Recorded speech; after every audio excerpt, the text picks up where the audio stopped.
Raj Electronics and Home Appliances. Loan facility available. Hindu ಸಮಾಜಕ್ಕೆ ಜಾಗೃತಿ ಮೂಡಿಸುವುದನ್ನೇ ಸಭೆಯನ್ನೇ ನೀವು ಬ್ಯಾನ್ ಮಾಡುವಂತಹ ಪ್ರಕ್ರಿಯೆ ಇದು ಶೋಭೆ ತರುವಂತಹದ್ದಲ್ಲ, ಸಂವಿಧಾನ ವಿರೋಧಿ ಅಂತನ್ನುವಂಥದ್ದು ನಾನು ಸ್ಪಷ್ಟವಾಗಿ ಹೇಳ್ತಾ ಇದ್ದೀನಿ. ಇನ್ನು ಡಿಸಿ ಪೊಲೀಸ್ ಇಲಾಖೆ ಇವರು ಕಾನೂನು ಸುರಕ್ಷಿತರಲ್ಲ, ಕಾನೂನು ಪಾಲಕರಲ್ಲ ಇವರು. ನಮಸ್ಕಾರ. ಬೀದರ್ನಲ್ಲಿ ಇವತ್ತು 8ನೇ ತಾರೀಕು ಡಿಸೆಂಬರ್ 8, 2024 ಒಂದು ಹಿಂದೂ ಸಮಾಜೋತ್ಸವ, ಹಿಂದೂ ಜಾಗೃತಿ ಸಭೆ ಅಂತನ್ನುವಂಥದ್ದು, ಅಲ್ಲಿಯ ಎಲ್ಲ ಹಿಂದೂಗಳು ಒಟ್ಟಾಗಿ ಒಂದಾಗಿ ಒಂದು ಬೃಹತ್ ಕಾರ್ಯಕ್ರಮ ಸಭೆಯನ್ನ ಯೋಜನೆಯನ್ನ ಮಾಡಿದ್ರು. ಕಳೆದ ಒಂದೂವರೆ ತಿಂಗಳಿಂದ ಪರಿಶ್ರಮ ಹಾಕ್ತಾ ಇದ್ದಾರೆ.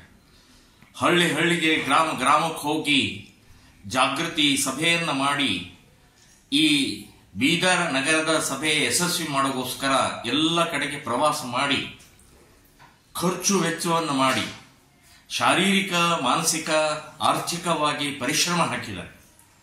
ಸೊ ಅಂಥ ಕಾರ್ಯಕ್ರಮವನ್ನ ನಿರ್ಲಜ್ಜ ಕಾಂಗ್ರೆಸ್ ಸರ್ಕಾರ ಯಥಾ ಪ್ರಕಾರ ಮುಸ್ಲಿಂ ಓಲೈಕೆಗೋಸ್ಕರ ಇವತ್ತಿನ ಬೃಹತ್ ಸಭೆಯನ್ನ ಬ್ಯಾನ್ ಮಾಡಿದ್ರು.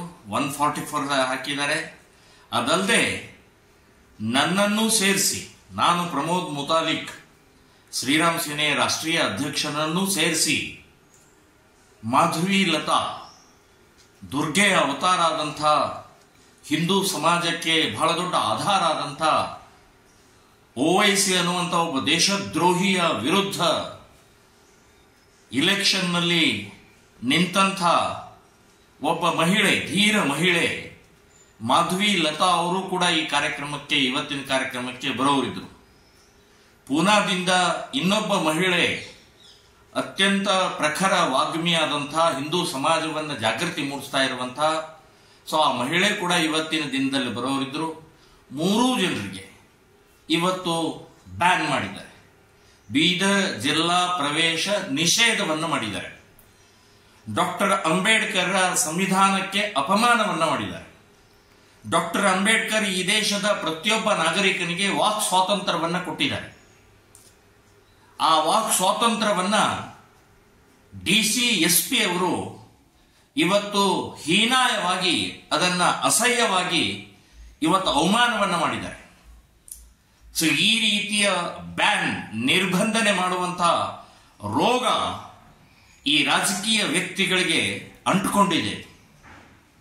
ಸೊ ವಿಚಾರವನ್ನ ಹೇಳೋಕೆ ಅವಕಾಶ ಮಾಡಿಕೊಡ್ಲಾರ್ದಂಥ ಈ ರಾಜಕೀಯ ವ್ಯವಸ್ಥೆಯನ್ನ ಧಿಕ್ಕಾರ ಹೇಳ್ತಾ ಇದ್ದೀನಿ ನಾವು. ಸೊ ಇದು ನನಗೆ ಮೊದಲೇ ಬಾರಿ ಅಲ್ಲ, ಇದು ನಿರಂತರವಾಗಿ ನಡೀತಾ ಇದೆ. ನಾನು ಹೇಳೋದು, ನಾನೇನಾದರೂ ಭಾಷಣ ಮಾಡಿದರೆ ಗಲಭೆ, ಗಲಾಟೆ, ಪ್ರಚೋದನೆ ಅಂತ ನಿಮಗೆ ಅನಿಸಿದರೆ ನನ್ನ ಮೇಲೆ ಕೇಸ್ ಹಾಕಿ, ಜೈಲಿಗೆ ಹಾಕಿ. ಆದರೆ ಮಾತನಾಡುವುದನ್ನೇ, ವಿಷಯ ಹೇಳುವುದನ್ನೇ, ಹಿಂದೂ ಸಮಾಜಕ್ಕೆ ಜಾಗೃತಿ ಮೂಡಿಸುವುದನ್ನೇ, ಸಭೆಯನ್ನೇ ನೀವು ಬ್ಯಾನ್ ಮಾಡುವಂತಹ ಪ್ರಕ್ರಿಯೆ ಇದು ಶೋಭೆ ತರುವಂತಹದ್ದಲ್ಲ, ಸಂವಿಧಾನ ವಿರೋಧಿ ಅಂತನ್ನುವಂಥದ್ದು ನಾನು ಸ್ಪಷ್ಟವಾಗಿ ಹೇಳ್ತಾ ಇದ್ದೀನಿ. ಇನ್ನು ಡಿಸಿ ಪೊಲೀಸ್ ಇಲಾಖೆ ಇವರು ಕಾನೂನು ಸುರಕ್ಷಿತರಲ್ಲ, ಕಾನೂನು ಪಾಲಕರಲ್ಲ ಇವರು ರಾಜಕೀಯ ವ್ಯಕ್ತಿಗಳ ಬಾಲ್ಬಡಕರಾಗಿದ್ದಾರೆ. ಅಲ್ಲಿಯ ಕಾಂಗ್ರೆಸ್ ಯಾರು ಇವತ್ತಲ್ಲಿ ಜಿಲ್ಲಾ ಉಸ್ತುವಾರಿ ಮಂತ್ರಿಗಳಿದ್ದಾರೆ, ಅಥವಾ ಅಲ್ಲಿ MLAಗಳಿದ್ದಾರೆ, ಅಲ್ಲಿಯ MP ಗಳಿದ್ದಾರೆ, ಅವರ ಮಾತನ್ನು ಕೇಳುವಂತ ಇವತ್ತು ಪೊಲೀಸ್ ಡಿಪಾರ್ಟ್ಮೆಂಟ್ ಮತ್ತು ಜಿಲ್ಲಾಧಿಕಾರಿಗಳೇ ಬಂದಿದ್ದಾರೆ ಅಂತಂದ್ರೆ ನಿಮ್ಮ ಸ್ವಂತ ಬುದ್ಧಿ ಎಲ್ಲಿದೆ? ನಿಮಗೆ ಕಾನೂನಿಲ್ವಾ? ನಿಮಗೆ ಯಾವುದೇ ರೀತಿಯ ನೀತಿ ನಿಯಮಗಳಿಲ್ವಾ? ಸೊ ಈ ರೀತಿಯ ಪ್ರವೃತ್ತಿಯನ್ನ ನಿಲ್ಲಿಸಬೇಕು. ನಮ್ಮ ಮೇಲೆ ಕೇಸ್ ಹಾಕಿ, ಗಲ್ಲು ಶಿಕ್ಷೆ ಕೊಡಿ ನೀವು. ಆದ್ರೆ ನೀವು ಪ್ರಚೋದನಕಾರಿ ಭಾಷಣ ಮಾಡ್ತಾರೆ ಅಂತ ಹೇಳಿ ನೀವೇ ಊಹೆ ಮಾಡಿ ನೀವೇ ಇವತ್ತು ಈ ರೀತಿಯ ಸಂವಿಧಾನ ವಿರೋಧಕರಾದರೆ ಎಲ್ಲಿ ಹೋಗೋದು? ಸೊ ಇದನ್ನು ನಾವು ಕೋರ್ಟ್ಗೆ ಚಾಲೆಂಜ್ ಮಾಡ್ತೀವಿ. ನಿಮ್ಮಿಬ್ಬರನ್ನು ನಾವು ಜೈಲು ಹಾಕುವವರೆಗೆ ಬಿಡುವುದಿಲ್ಲ ಅಂತನ್ನುವಂಥದ್ದು ನಾನು ಹೇಳ್ತಾ ಇದ್ದೀನಿ. ಇದು ಶೋಭೆ ತರುವಂತದ್ದಲ್ಲ, ಇದು ನಿರಂತರವಾಗಿ ನಡೀತಾ ಇರುವಂತಹದ್ದಕ್ಕೆ ಎಲ್ಲಾದರೂ ತಡೆ ಒಡ್ಲೇಬೇಕಾಗಿದೆ. ಸೊ ನಾನು ನೀವು ಪ್ರಚೋದನಕಾರಿ ಅಂತನ್ನುವಂಥದ್ದಕ್ಕೆ ವ್ಯಾಖ್ಯಾನ ಕೊಡಿ. ಏನ್ ಪ್ರಚೋದನಕಾರಿ? ಪಾಕಿಸ್ತಾನ್ ಜಿಂದಾಬಾದ್ ಅಂತ ಹೇಳಿದ್ರೆ ಅದನ್ನು ವಿರೋಧ ಮಾಡಬಾರ್ದ? ಗೋ ಹತ್ಯೆ ನಿಷೇಧ ಕಾನೂನು ಇದ್ದಾಗಲೂ ಕೂಡ ಗೋ ಹತ್ಯೆ ಮಾಡಬೇಡಿ ಅದನ್ನು ವಿರೋಧ ಮಾಡಿದ್ರೆ ಪ್ರಚೋದನಕಾರಿ ಆಗತ್ತಾ? ನಮ್ಮ ಹಿಂದೂ ಹುಡುಗಿಯರನ್ನ ಪ್ರೀತಿ ಪ್ರೇಮದಲ್ಲಿ ಇವತ್ತು ಜಾಲ ಮಾಡಿ ಇವತ್ತು ಲವ್ ಜಿಹಾದಲ್ಲಿ ತೊಡಗಿಸಿದ್ರೆ ಅದನ್ನು ವಿರೋಧ ಮಾಡಿದರೆ ಅದು ಪ್ರಚೋದನಕಾರಿ ಆಗತ್ತಾ?